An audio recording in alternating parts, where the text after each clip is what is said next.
வணக்கம். இன்னைக்கு நம்ம பக்கத்துல குடிபோதை பழக்கத்துக்கு அடிமையானவங்க எதெல்லாம் இழந்துடுறாங்க அப்படின்னு தெரிஞ்சுக்க போறோம். அவங்களோட பணம் மட்டும் தான் செலவாகுது, பணத்தை தான் இழந்துடுறாங்க அப்படின்னு நினைச்சிட்டு இருக்கிறோம். ஆனா பணத்தை இழந்தாலும் திரும்ப சம்பாதிச்சிடலாம். ஆனா திரும்ப சம்பாதிக்க முடியாத நேரத்தையும் அவங்க இழந்துடுறாங்க அப்படின்றது முக்கியமா நம்ம தெரிஞ்சுக்கணும். எந்தெந்த நேரங்கள்லாம் அவங்களுக்கு வீணா போகுது அப்படின்னு பார்க்கும்போது, அந்த குடிபோதை பழக்கத்தினால அவங்களோட உடல் உறுப்புகள் பாதிப்படையுது. அவங்களோட உடல் ஆரோக்கியத்தை மீட்டு கொண்டு வரத்துக்கு மருத்துவமனைக்கு போறது, அதுக்கு உண்டான செலவுகளை செய்யறதுன்னு அதுக்குண்டான நேரங்கள் அவங்களோட வாழ்க்கையில அவங்க முன்னேறத்துக்கு உண்டான நேரங்கள் வீணா போகுது. ரெண்டாவது, குடும்ப உறவுகளுக்குன்னு நேரத்தை ஒதுக்கணும். குடும்ப உறவுகள் கூட உட்கார்ந்து பேசணும். அந்த நேரமும் வீணாயிடுது அவங்களுக்கு. குடும்ப உறவுகள் கூட ஒரு நாள் உட்காந்து பேசும்போதுதான் ஒரு சந்தோஷமான குடும்ப வாழ்க்கையை வாழ முடியும்.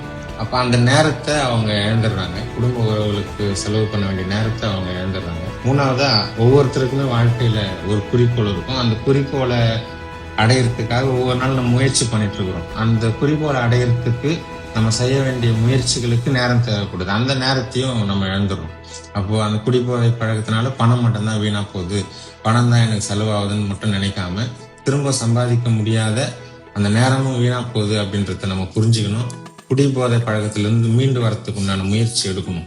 முடியும் அப்படின்னு நம்பணும். விடியும் என்று விண்ணை நம்பு, முடியும் என்று உன்னை நம்பு. குடிபோதை மறுவாழ்வு மையங்கள் மூலியமாக அந்த குடிபோதை பழக்கத்திலிருந்து நம்மளால மீண்டு வர முடியும். நன்றி.